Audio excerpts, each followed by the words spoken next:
अस्सलाम वालेकुम। په 1955 کې چې جمال ملک غلام محمد اقتدار نه درې ک نو پاکستان حکومتي نظام باندې د بیروکراسي گرفت چې کوم دا ډیر زیات مضبوط سه، یعنی فوجي مداخلت چې کوم دا هم په عروج باندې و. میجر جنرال ریټایر سکندر مرزا دا پاکستان چې یو ریټایر بیروکریټ هتیر سره او دای دی پاکستان گورنر ه جوړ سه.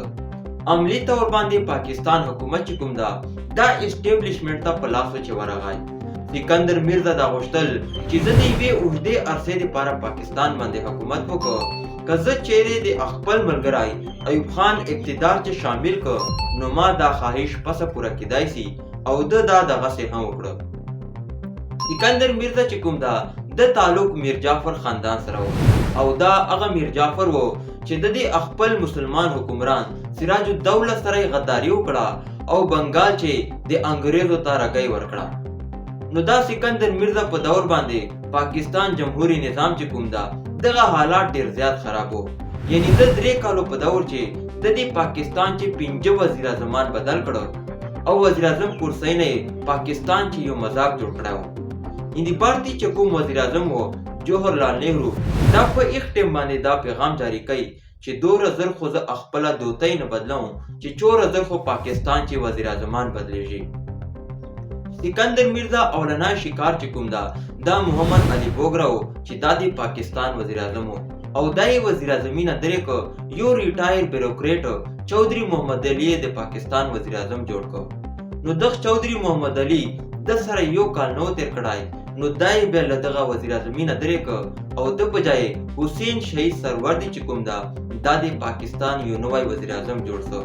نو دغه حسین شهید سروردی چې چمال اختیارات خپل جان ته کول نو دای دوره مجبوره کو چې د دې وزیر اعظمي نه استعفا وکړه او د بجای یو نوای وزیر اعظم ابراهیم اسماعیل چندیګر چې کوم دا د پاکستان وزیر اعظم جوړ سو. نو د 2 میاشتې نوې تیرې کړې نو دای وزیر اعظمي نه درې کو او د بجای یو نوای ملک فیروز خان چې کوم دا د پاکستان وم وزیر اعظم جوړ سو او دای دی مغربي پاکستان اولنای وزیر اعظم وو چې د تعلق له پنجاب نه و. دغه نمخ چې چوره گورنران او وزیر اعظمان تیر سری وو سوای بانی قائد اعظم نه دا ټول یا چیرته ماجر وو یا دو تعلق مشرقي پاکستان سره وو. نو ملک فیروز خان چې کوم د دې گوادر بندرګاه پاکستان چې شامل کړه، یعنی ملکه برطانیه په وخت باندې دا گوادر بندرګاه چې کومه ده دای عمان ته ورکړې و. نو د ملک فیروز خان $1 کروڑ چې کوم دی دای عمان ته ورکړو او گوادر بندرګاه یې ونه واخیستله او پاکستان چې شامل کړه. نو کتابونه دا هلیکي چې گوادر بندرګاه په مذاکراتو چې اکبر بوګټي چې کوم دغه ډیر زیات او اهم رول وو. نو سکندر مرزا د خپل تفریح لپاره چې کوم وزیر اعظمان به بدلول او بیا به نوې وزیر اعظم جوړاو نو دغه چې یو وزیر اعظم چې کوم چودھری محمد علي هو چې د په خپل ټیم باندې 1956 آئین چې کوم دای تیار کړو. نو دغه 1956 آئین مطابق چې کوم د پاکستان گورنر سکندر مرزا د پاکستان صدر جوړ سو. 1956 آئین چې کوم دغه لوجنا پاکستان چې کوم د برطانیه تسلط نه آزاد او دای یو آزاده خود مختار ملک جوړ سو. یو طرف ته ملک چې نوای آئین جوړ سو او بل طرف ته چې کوم خلکو چې د الیکشن لپاره یو ماحول پیدا سو. پاکستان چې کوم دی عوام ډیر زیات و طرف ته خوشحال وو او بل طرف ته چې کوم د سکندر مرزا او ایوب خان دا دواړه ډیر زیات غمجن او دوکي وو، ځکه دو دواړو ته دا پته وه که چیرې دا قدم موږ اوس نه واخیسته نو بیا چې کوم موږ د پاکستان اقتدار مزې هیڅ کله نسو اخیستلی.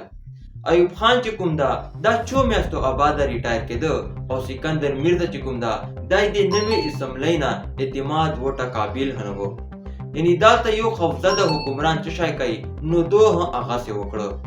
7 اکتوبر 1958 چې د دې اسمبلۍ ماتې کړې آئین منسوخ کړ او په ټول په ملک چې د دې ماشاءالله نافذه کړه.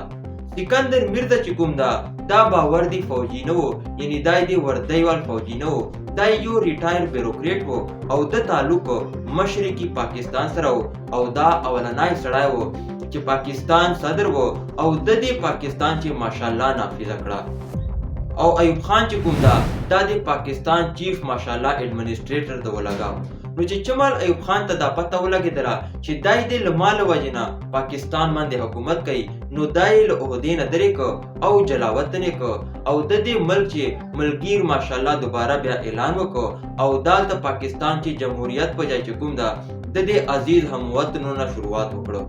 نو شجاع نواز په خپل کتاب چې کراسفورد چې دا لیکي چې ایوب خان چې په دغه ملک باندې چا مسلط کړی و، نو دغه چې سکندر میرزا ډېر لاس و. یعنی لیاقت علي خان چې مالدار و، نو دا سکندر میرزا چې کوم دا لیاقت علي خان سره سیکټري دفاع و او د لیاقت علي خان ته دا مشوره ورکړه چې چمال د نوي آرمي چیف تقرري په یو ټیم باندې کېدله، نو ده دا ورته وویله چې موږ د برطانیې ول چیف اف آرمي سټاف جوړوو. نو دغه نشه داسې ده چې موږ د خپل مقامي چې کوم دا د ایوب خان دا د چیف اف آرمي سټاف جوړ کړو. نو د پروموشن یې هلته وکړو او دا یې د نوی پاکستان چیف اف آرمي سټاف جوړ کړو. نو سکندر میرزا دا ګڼل چې ما خو ایوب خان سره ډېرې شګړې کړې وې، نو دته به شګړې یادي او دای به یې ما شګړو لاندې زندګي تېروي. نو دته دا پته نه وه چې طاقت په جنګ کې چې کوم دا اخلاقیات نامي هتیار نشته ده. نو سکندر میرزا چې کوم دا یو وخت چې دای د پاکستان سیاه او سفید مالک و، خپل موډ مطابق به یو وزیر اعظم به یې درې که او بل به یې نوی وزیر اعظم جوړ کو. او داسې وخت نه راغی چې دای د پاکستان نه جلاوطن کسه او ایغه نه آباده دته د پاکستان خټه ها نسله نصیبه. یعنی 1969 چې دای په لندن چې وفات ایران ته یې راوای او ایران چې کوم دارالحکومت ته تهران هلته یې دای دفن کو. نو دای چې چوره زمدای و، نو ملکه برطانیه نه دته وظیفه میلاوېدله ځکه چې دای د ایغه وفادار و. نو په دغه وخت باندې پاکستان چې د سکندر میرزا نه بلکې ایوب خان راج چلیده. نو ډیر خلک دا وایي چې ایوب خان ماشاءالله دور چې کوم دا د پاکستان چې ترقی دور ده، او چې خلک داسې هسته چې دا ایوب خان ماشاءالله دور چې کوم دا دا غني چې دا د پاکستان چې یو تباهي دور و. نو دا خلک داسې ولې وایي؟ اصل حقیقت چې شاید دغه لپاره تاسو موږ نوی اپیسوډ وګورو، نو تاسو ته به مکمله پته ولګي. که دغه ویډیو تاسو په انفارمیشن چې اضافه کړي، نو دا طارق یاسین مروت چینل چې کوم دا تاسو ځان سره سبسکرایب کو. انشاءالله تاسو موږ ملاقات په یوې په نوې ویډیو کې کېږي. السلام علیکم.